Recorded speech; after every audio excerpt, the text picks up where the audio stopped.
In today's video, I'm going to be showing you how to make a very easy version of a Mexican corn salad. If you're looking for a healthy snack, something to munch on in between meals, then this is the recipe for you, so stay tuned.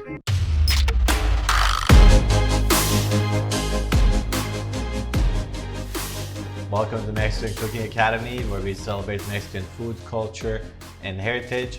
For years now, I've been obsessed with Mexican cuisine and Mexican cooking. And in September of 2020, I decided to make a permanent move down to Mexico to live out my dream and bring Mexican cuisine to the whole world. And that's exactly what we're gonna be doing today. We're gonna be making Mexican corn salad. Now, to be fair, this is my version of the Mexican corn salad rather than the traditional one.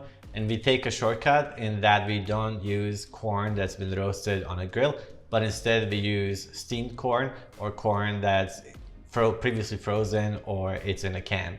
And that helps shorten the whole cooking process because it only requires assembly. Before we start, do me a favor, if you love Mexican food and cuisine as much as I do, then hit that subscribe button.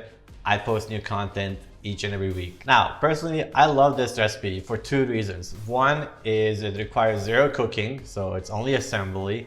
And two, it uses only vegetables and protein, so it's very, very healthy. Now for this recipe, naturally, we're gonna want some corn, we're gonna want some onion, canned tuna, salmon and chicken, cilantro, lime, mayo, and a little bit of Mexican crema, and some chili pepper to add a little bit of that kick to it. So we start by adding all the ingredients into the bowl, starting with the corn. Next, what we wanna do is add in our proteins, and here I'm using 2 cans of canned salmon.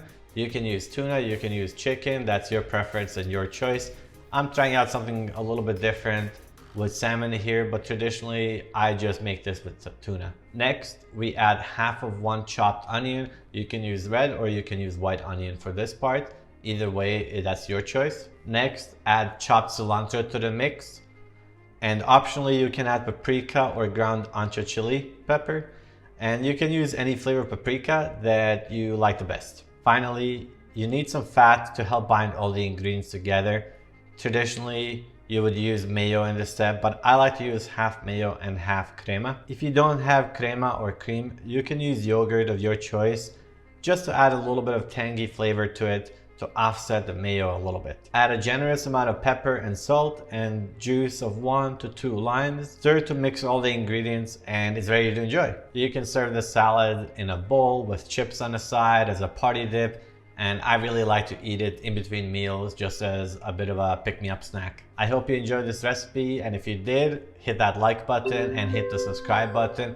That's gonna let you know whenever I post new content, which is going to be every week. So if you love Mexican food and Mexican culture, then this is the right place for you. If you have any questions about this recipe, don't hesitate to post it down in the comments. I get to all the comments. And if you have any other variations or suggestions on this recipe, I'd love to hear your thoughts and what you'd like to see me make next. Until then, live long and prosper.